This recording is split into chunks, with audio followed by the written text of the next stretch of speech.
What's up BX, c'est Yacine sur BX1. Avant-hier, on était le 11 septembre 2021.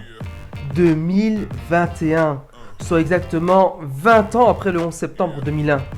Cette date nous a tellement marqué qu'on se souvient tous ce qu'on faisait lorsque les deux avions ont touché les tours jumelles du World Trade Center.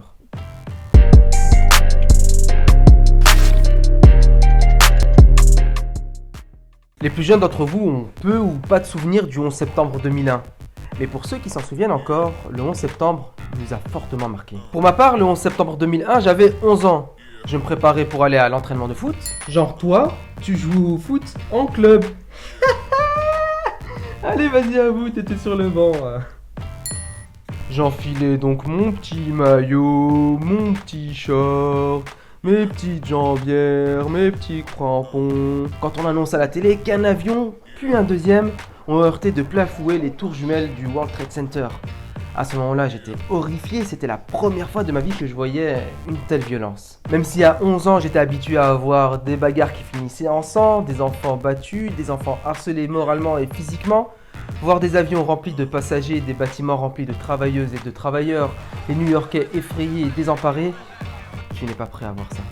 Surtout à 11 ans. Alors on sait ce qui s'en est suivi sur la scène internationale, mais pour moi, dans ma petite vie, ça a aussi été synonyme d'un passage.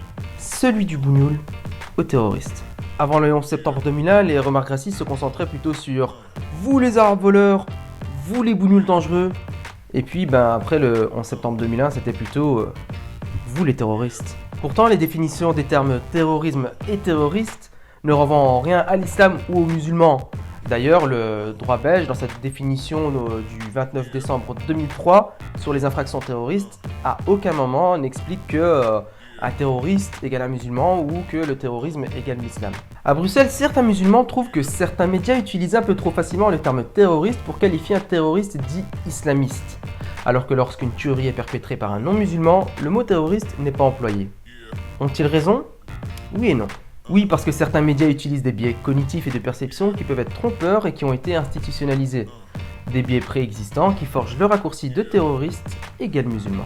Et puis, les attentats islamistes reçoivent une plus grande couverture médiatique que les autres types d'attentats, notamment parce que dans notre société, on est familier ou on pense être familier à Al-Qaïda ou à l'État islamique, alors notre intérêt sera plus grand pour ces groupuscules plutôt que pour des groupuscules néo-nazis par exemple. Ces médias vont donc nous servir du terrorisme islamiste à toutes les sauces, la visibilité est accrue et le phénomène est nourri de manière indirecte. On oublierait presque qu'il existe d'autres types d'attaques terroristes. Et les chiffres le prouvent. Le terrorisme islamiste n'est pas le plus meurtrier.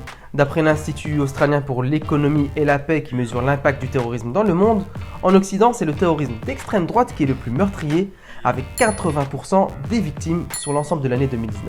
En Belgique, si on constate aujourd'hui que d'autres types de terrorisme sont plus meurtriers, c'est parce que pendant longtemps il n'y avait pas de statistiques sur l'extrême droite.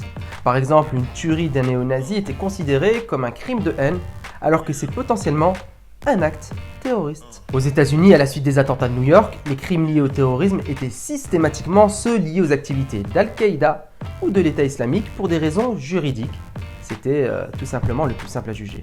Alors que depuis le 11 septembre 2001, les actions violentes perpétrées par l'extrême droite suprémaciste ou anti-étatique ont fait plus de victimes que celles attribuées aux djihadistes. Et puis il y a une autre donnée importante. Les premières victimes du terrorisme islamiste sont les musulmans.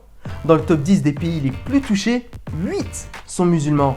L'Afghanistan, qui est première dans ce classement, totalise à elle seule 41% d'actes liés au terrorisme islamiste. 41%. Mais il ne faut pas oublier que le terrorisme n'est pas né avec les attentats du 11 septembre 2001. La France, par exemple, avait déjà fort à faire dans les années 60 avec l'OAS, un groupuscule d'extrême droite. Ou encore Action Directe au début des années 80, qui est quant à lui un groupuscule d'extrême gauche. Et chez nous, on craint par exemple les cellules communistes combattantes qui se font connaître en organisant une série de 5 explosifs contre des firmes multinationales travaillant avec l'OTAN. Au milieu des années 80, les CCC ont organisé 21 attentats à l'explosif. Des attentats destinés à mettre en place une campagne anti-impérialisme dans une Belgique tranquille. À l'époque, la presse parle d'un terrorisme bavard parce que chaque action était suivie d'un communiqué précisant les objectifs du groupe et ses motivations, avec les photos des cibles à l'appui. Voilà, cette vidéo touche à sa fin. En conclusion, le terrorisme existe depuis plusieurs décennies avec des groupuscules aux idéologies différentes. Le terme terrorisme a évolué au fil du temps avec diverses appellations. Il est donc très large est difficile à expliquer en quelques minutes. En tout cas, dites-nous dans les commentaires ce que vous avez ressenti lors du 11 septembre 2001, ou alors si vous n'étiez pas encore né ou encore trop jeune, ce qu'on vous a enseigné sur le 11 septembre 2001. Quant à moi, je vous dis à la semaine prochaine. Ciao les amis.